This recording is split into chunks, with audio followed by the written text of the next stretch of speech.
E agora você acompanha pela Rádio Rio de Janeiro o programa Estudo das Obras de André Luiz. Vamos refletir sobre o livro Nosso Lar. Produção e apresentação, Tereza Cristina e Marco Antônio.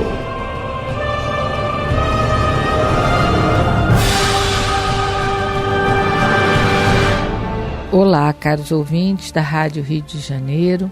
Estamos começando o programa Estudo das Obras de André Luiz.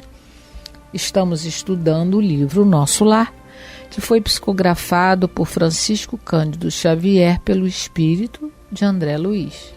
Amigos ouvintes da emissora da Fraternidade, Rádio Rio de Janeiro, novamente aqui estamos com a permissão de Jesus e o trabalho sempre dos bons espíritos para podermos dar continuidade ao estudo da obra Nosso Lar. No último capítulo, continuando... No último programa, continuando a comentar o capítulo 43, nós comentamos sobre o que o André Luiz relata sobre a sua intenção em já se enquadrar nas fileiras de defesa convocados pelo governador na sua palestra no Ministério da Regeneração. E aí o Lísias disse que ele ainda não está preparado, que ele se contentasse com a matrícula na escola contra o medo. Falamos sobre a questão do medo, que nós devemos nos matricular nessa escola também, diariamente, né? Exercitando em nós, através da informação dos bons espíritos, nós temos a teoria e a prática, que eles nos ensinam como fazem, em várias obras. Relemos um trecho de uma dessas páginas sobre o medo do livro Fonte Viva, capítulo 132, Tenho Medo, muito interessante, em que Emmanuel comenta sobre a questão do medo, para que nós não desperdicemos o nosso talento que que Deus nos deu nessa encarnação, qualquer talento que seja, para o bem, né? E que nós exercitemos, não tenhamos medo de exercitar. O Emmanuel comenta essa página sobre a parábola dos talentos, que está em Mateus, capítulo 25. E após isso, o Tobias está conversando com o André Luiz e chega o Lísias, né? E o Lísias vem e cumprimenta e leva ele para conhecer o ministro da Regeneração, o ministro Benevenuto, que tinha recém-chegado da Polônia. Lembrando que a Segunda Guerra Mundial começou no dia 1º de setembro de 1939, exatamente na Polônia, onde as tropas alemãs invadiram a Polônia. E esse ministro chegou de lá, imagina o trabalho que deve ter tido nesses campos, né, já iniciando. E aí, já incluindo ele no círculo das relações pessoais, que já era a intenção do Lísias fazer isso. E aí o apresenta ao ministro, e ele, quando vai chegando, o ministro está numa palestra com numerosos grupos de visitantes, trocando ideias sobre o trabalho, é claro, num ambiente muito agradável, e o André Luiz é bem recebido, né? Com generosas palavras. Nós procuramos tirar daqui desse parágrafo um ensinamento também sobre essa questão da amenidade e da confraternização entre nós, a necessidade de cultivarmos isso sempre, e lembramos que aqui eles estão no plano espiritual, eles vão reencarnar, vão sofrer as vicissitudes da encarnação impostas a todos nós para a nossa necessidade evolutiva. Nós lemos a pergunta 134, que toda hora eu erro o número dela, mas é 134, né? 32. Não. 34, deixa eu ver aqui, verificar. Da necessidade em que Kardec e que os espíritos...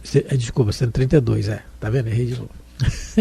O objetivo da encarnação é que os espíritos dizem a Kardec da necessidade da encarnação. Para nós alcançarmos a perfeição, temos que sofrer as vicissitudes da existência corporal. Então essa fraternidade que ele encontrou aqui, nós temos que treinar bem, porque é para nós cultivarmos isso agora encarnados.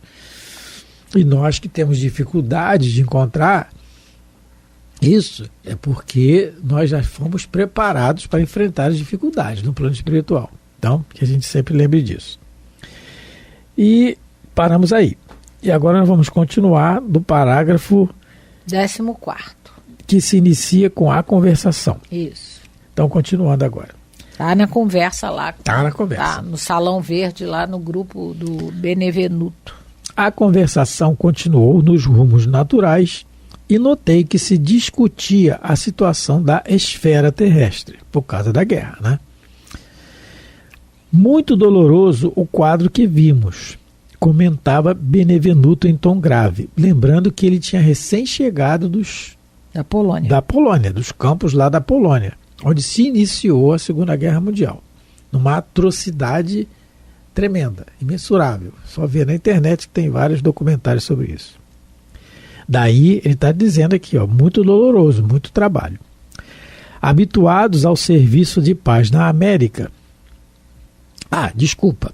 Antes da gente continuar, só lembrando, fazendo uma analogia claro que a diferença é muito grande. No livro, que a Teresa vai me ajudar a lembrar, da psicografia de Divaldo Franco, Loucura da Obsessão não onde no livro se relata a construção, durante o Carnaval, no Rio de Janeiro, de um hospital espiritual, um posto-socorro ali no Campo de Santana.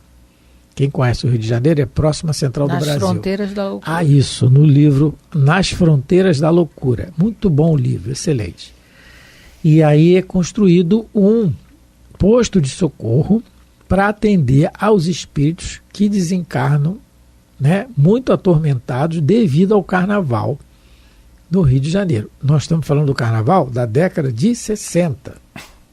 Que o livro é dessa década, se eu não me engano. Década de 60. Posso estar errado, mas é por aí. No máximo 70, não passa disso não, no início.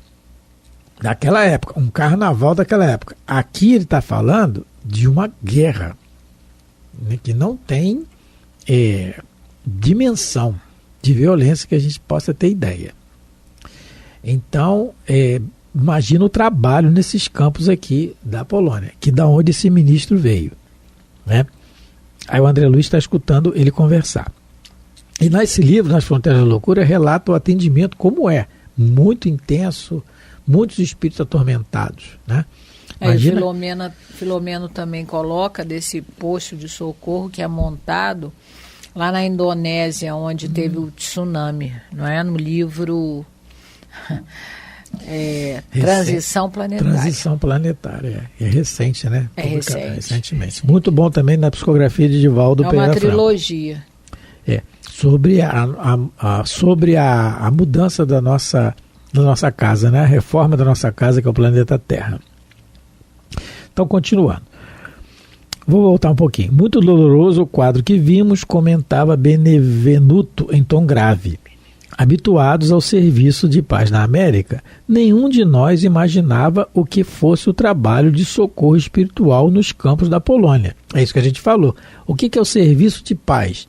É procurar manter a paz com distúrbios normais que acontecem na sociedade composta por espíritos egoístas como nós e orgulhosos. É diferente.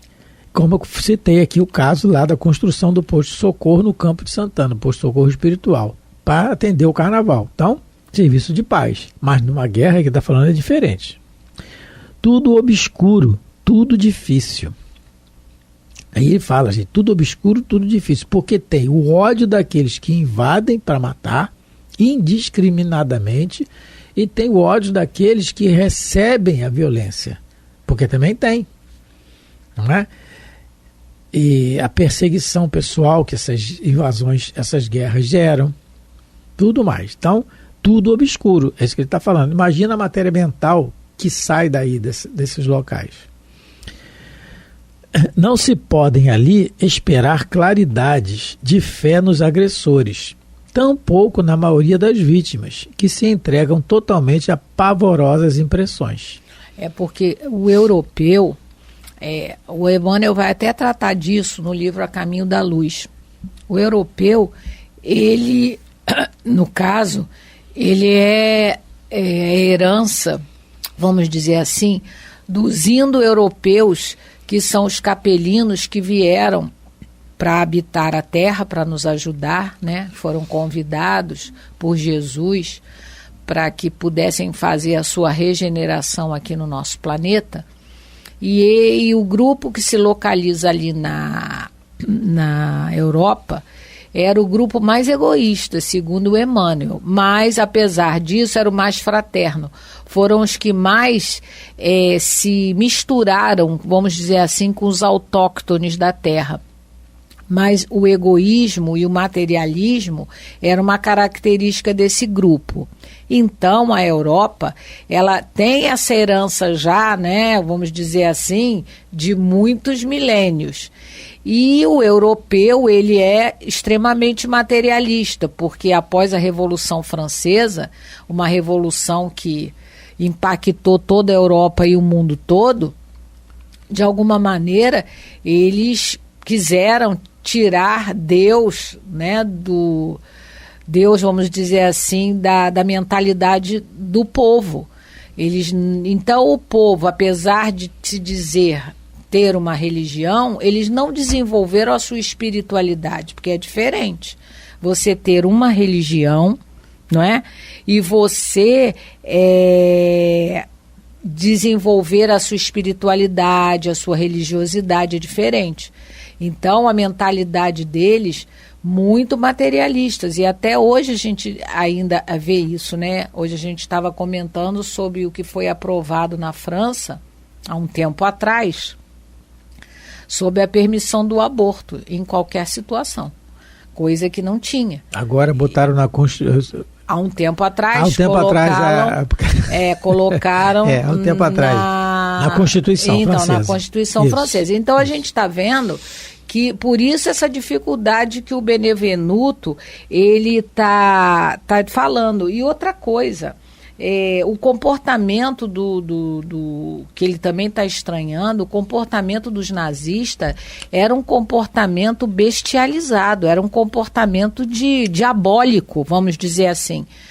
Isso também chocou, porque o comportamento estava deixando de ser humano, estava virando, né, e como a gente tem relatos, verdadeiros massacres, com requinte de crueldade, porque a gente sabe que numa guerra vai ter o agressor e vai ter a vítima, né? Vão ter brigas, vão ter lutas, mas era um requinte de crueldade que foi usado naquela época. A gente já comentou aqui outras vezes a experiência de uma enfermeira nazista, que ela tinha o prazer de amarrar as pernas das gestantes, quando estavam para ganhar o bebê, para ver elas morrerem de dor e, consequentemente, os bebês também morrerem sem poder sair, porque ela amarrava. Isso é comportamento, vamos dizer assim, de um demônio, né?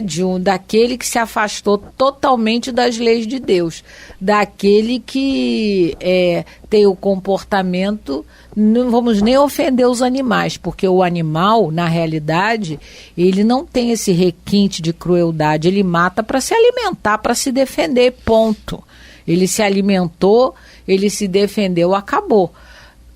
O Benevenuto, que ele assistiu, o que ele assistiu lá na Polônia foi um comportamento bestializado, demoníaco, vamos dizer assim, diabólico, porque o diabo, o demônio, nada mais é do que a criatura que desceu ao nível da besta, não vamos dizer nem do animal, da besta, porque a besta, lá na Bíblia, ela é o símbolo da degradação humana, daquele ser humano que chegou ao reis do chão, vamos dizer assim.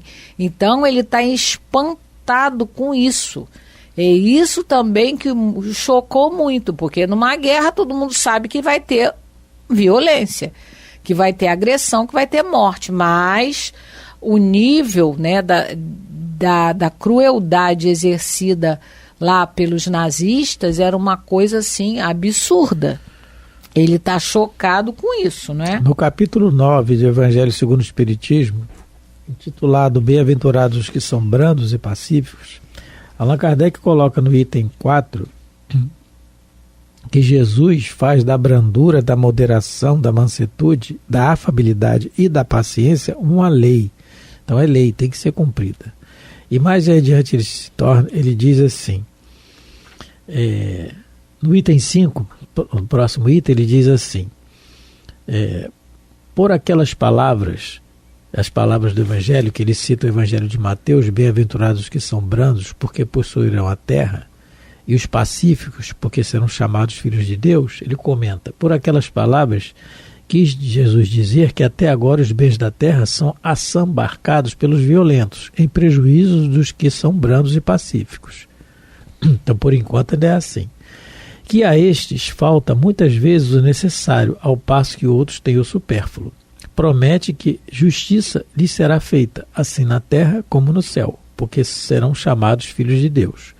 Quando a humanidade se submeter à lei de amor e de caridade, deixará de haver egoísmo. O fraco e o pacífico já não serão explorados, nem esmagados pelo forte e pelo violento. Tal a condição da terra, quando, de acordo com a lei do progresso e a promessa de Jesus, se houver tornado o mundo ditoso por efeito do afastamento dos maus. Então, Allan Kardec está dizendo para a gente aqui que a terra é de acordo com a lei de progresso, é lei. E a promessa de Jesus que não mente, que promete e cumpre, o mundo, a terra vai se tornar um mundo ditoso. Então, que nos afastemos, aproveitando aquele raciocínio do medo no último programa, e conjugando com esse na questão da violência, que a gente procure cada vez mais suplantar esse medo com a certeza de um mundo melhor, como Allan Kardec está dizendo aqui, porque é lei de progresso e é lei de amor. Então, continuando, Tereza. Isso. E eu me perdi. Onde é que eu parei? Nós estamos no parágrafo 15, no finalzinho desse parágrafo. Isso. Além das pavorosas impressões, agora os encarnados. Isso. Os encarnados não nos ajudam, apenas consomem nossas forças. Porque ninguém ora, ninguém. Exatamente. Não é?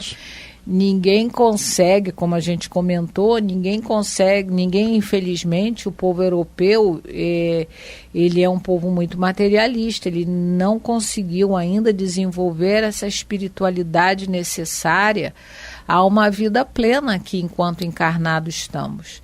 Então, a dificuldade, como ele está colocando aqui, eles não nos ajudam em nada, eles pioram a situação, porque lembra... o que a gente tem estudado nesses capítulos da guerra, que as pessoas que não estão pegando em armas, quando nessas épocas conflituosas, os que não estão no campo de batalha, estão na batalha mental, desejando mal, odiando, e com isso fica difícil os espíritos superiores nos ajudarem, porque a gente como que criasse um escudo, não é? Um escudo de pensamentos negativos que o pensamento do bem não consegue, porque o livre-arbítrio é um dom de Deus que ninguém mexe, não é? Ninguém pode, principalmente os espíritos superiores, que não usam de violência para conosco. Então ele está dizendo que as pessoas também, né, os encarnados não nos ajudam, eles apenas consomem todos os fluidos que eles querem doar. Isso mesmo. Mas tem as exceções, né? Para terminar, o começo? Desde o começo do meu ministério, nunca vi tamanhos sofrimentos coletivos, né? Desde que ele se tornou ministro. Exatamente, porque é diferente de tomar conta de um país que tem a violência, porque somos inferiores, mas de uma guerra.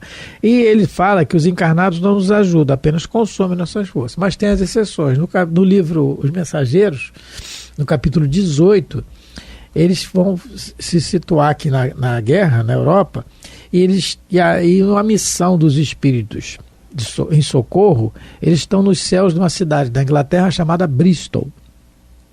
E aí ele relata assim, quem está relatando é o Alfredo, dirigente de um posto de socorro nas zonas de umbral. Ele fala assim, a nobre cidade inglesa estava sendo sobrevoada por alguns aviões pesados de bombardeio, né? No seio da noite, porém, destacava-se a nossa visão espiritual um farol de imensa luz. Então, no meio daquele bombardeio, estava um farol de imensa luz. Seus raios faiscavam no firmamento. Com surpresa, verifiquei que estávamos numa igreja, cujo recinto devia ser quase sombrio para o horário humano. É claro, tudo bombardeado, uma igreja ali ainda inteira e todo mundo orando lá dentro, mas altamente luminoso para os nossos olhos. Notei então que alguns cristãos corajosos, olha aí o medo, né? Corajosos, reuniam-se ali e cantavam hinos. O ministro do culto lera a passagem dos Atos em que Paulo e Silas cantavam à meia-noite na prisão. E as vozes cristalinas elevavam-se ao céu em notas de fervorosa confiança. Enquanto rebentavam estilhaços lá fora, os discípulos do Evangelho cantavam unidos em celestial vibração de fé viva. Nosso chefe mandou que nos conservássemos de pé diante daquelas almas heróicas, que recordavam os primeiros cristãos perseguidos, em sinal de respeito e reconhecimento. Né? Então, esse exemplo que ele finaliza assim até. Ele também acompanhou os hinos e depois nos disse que os políticos construíram os abrigos antiaéreos, mas que os cristãos edificariam na terra os abrigos antitrevosos. Então, ele está relatando aqui um fato que deve ter ocorrido em outros lugares também durante a guerra, de pessoas corajosas, heróis, que ele fala aqui, né? A gente comentou a questão dos demônios. Quem que tiver interesse no livro O Céu e o Inferno, tem na primeira parte tem um título de Os Demônios segundo o Espiritismo. Então eu só vou ler um pouquinho para a gente ver o que o Espiritismo classifica como demônios, porque a gente viu e comentou que o comportamento dos agressores nazistas na época da Segunda Guerra Mundial e de muitos até hoje é um comportamento de demônio, demoníaco, né, diabólico. Mas segundo o Espiritismo, nem anjo nem demônios são entidades distintas. Por isso que a criação de seres inteligentes é uma só. Unidos a corpos materiais, esses seres constituem a humanidade que povoa a Terra e as outras esferas habitadas, né? E quando desencarnam, se tornam espíritos. Do que se expõe, a gente não leu tudo, né? A espíritos em todos os graus de adiantamento moral e intelectual, conforme a posição em que se acham, na imensa escala de progresso. Em todos os graus existe, portanto, ignorância e saber, bondade e maldade. Nas classes inferiores destacam-se espíritos ainda profundamente propensos ao mal e comprazendo-se com o mal. E isso é o espírito diabólico. A estes pode-se denominar demônios, pois são capazes de todos os malefícios aos ditos atribuídos.